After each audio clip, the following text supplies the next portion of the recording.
And by the way, have you noticed he's a little confused these days?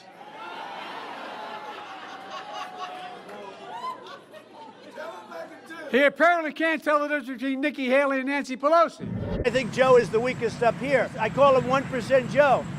I promised to take care of hundreds of thousands of veterans exposed to toxic materials and care for their families. That's why I wrote the PACT Act.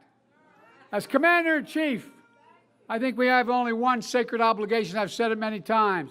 Prepare those we send into harm's way and care for them and their families when they come home. Well, as Commander-in-Chief, I look at veterans completely differently than Donald Trump.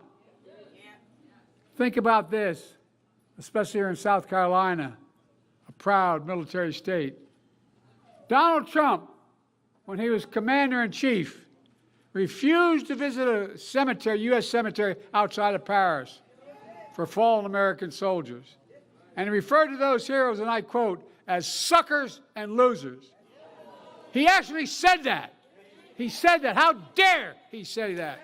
How dare he talk about my son and all of us like that? Look, I call them patriots and heroes. The only loser I see is Donald Trump.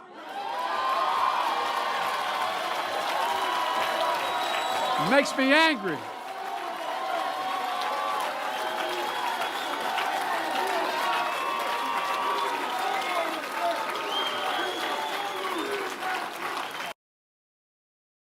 I apologize for losing my temper, but it really, really, really offends me.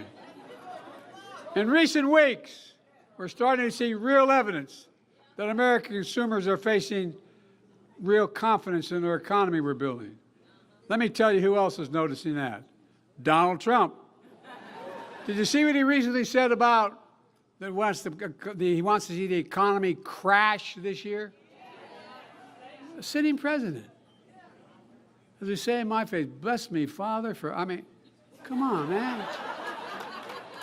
When there's a crash, when there's a crash, I hope in the next 12 months, he went on to say, it's unbelievable. It's un-American. How can anyone, especially a former president, wish for an economic crash that would devastate millions of Americans? Well, let me tell you what he really means. Donald Trump knows this economy is good and strong and getting stronger. He knows that while it's good for America, it's bad for him politically. Trump also said, the one president he doesn't want to be is Herbert Hoover. Well, Donald, it's too late. There are only two presidents in American history who left office with fewer jobs than they took office. Herbert Hoover and, yes, Donald Herbert Hoover Trump. And by the way, have you noticed he's a little confused these days?